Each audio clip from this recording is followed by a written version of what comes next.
Hi guys, now is March 8, 2026 Sundays. Happy weekend to everybody. Again guys, andito na naman ako sa outdoor garden namin sa labas ng bahay namin kasi ang lamig talaga ng simoy ng hangin dito.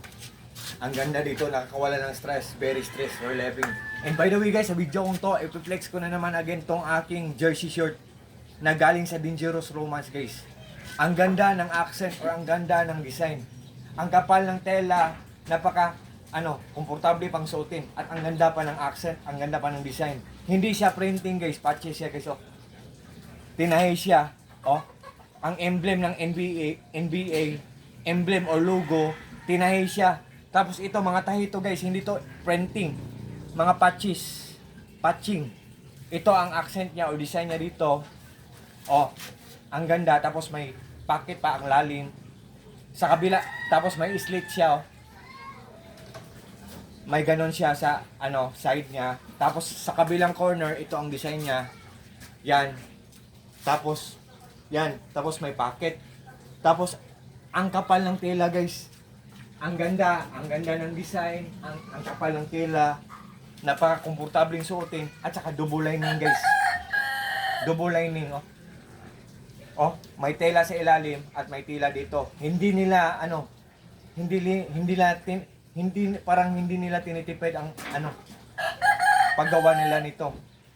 Grabe, sulit na sulit talaga guys. So very worth it for just only in low price lang guys. Dangerous Romance na shop po. Dangerous Romance shop.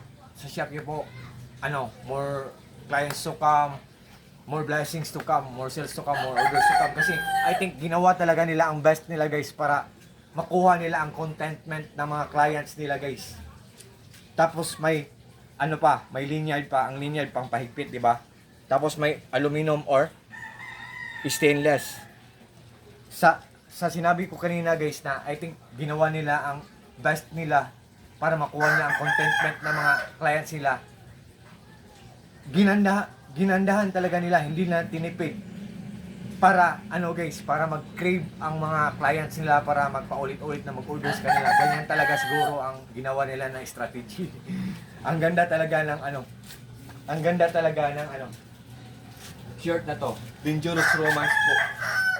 Kung interesado kayo, just click my link guys. Mag-appear doon ang mga choices doon. For reference guys ang height ko is 5'7". Tapos ang sinuot ko ngayon is size large, above the knee. Oh. Pero ang ganda, napaka-komportable. Oh. Yan. Easy to use, easy to wash. For just a few hours, madodry na siya kahit walang full heat of the sun, kahit walang init. So, God bless us all guys, and that's all. Peace. That's all.